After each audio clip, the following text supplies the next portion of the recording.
They didn't build them to be perfect. They built them to be powerful. This was the golden era of American muscle. And these were the machines that defined it. The Pontiac GTO, the car that started a war. In 1964, Pontiac took a mid-size car and gave it the kind of power that changed everything. Nobody was supposed to build cars like this. Pontiac did it anyway. Big V8 power, less weight, more attitude. For the mid-1960s, it didn't just feel fast, it felt disruptive. That was exactly the point. They called it the GOAT, and in its first year, it sold over 32,000 units, when few expected it to succeed. Pontiac didn't follow the rules. It rewrote them. The muscle car era didn't evolve, it was ignited. And what Pontiac started, Ford turned into a phenomenon.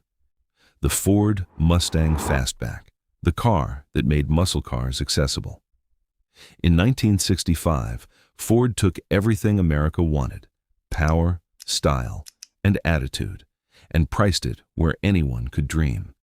271 horsepower, high-performance V8, manual transmission in a car that started at just over $2,000. For 1965, that number changed everything. Steve McQueen drove one through the streets of San Francisco. No stunt doubles, no shortcuts. That chase scene in Bullitt didn't just sell tickets.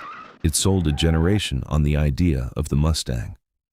Ford didn't build a car. They built an icon. And when Ford built an icon, Chevrolet built an answer. The Chevrolet Camaro SS, the car GM built out of desperation. In 1967, Chevrolet had 2 years to respond to the Mustang, 2 years to build something better. They didn't miss. 375 horsepower, 396 cubic inches, pure V8 aggression, in a car designed with one purpose, to embarrass a Mustang at every stoplight. GM's own executives called it a small, vicious animal that eats Mustangs. That wasn't marketing. That was a promise. The Camaro SS didn't arrive late to the muscle car war. It arrived angry, and America loved every second of it. But while Chevrolet was chasing the Mustang, Dodge had a different plan. The Dodge Charger RT, the car Hollywood made immortal.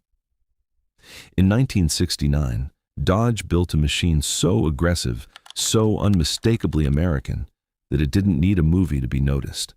But it got one anyway. 440 cubic inches, 375 horsepower.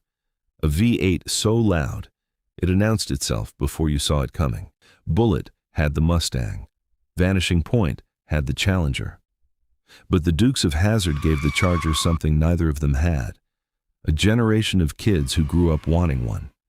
The General Lee didn't just make the Charger famous, it made it untouchable. And while the Charger owned the screen, its Mopar brother owned the street.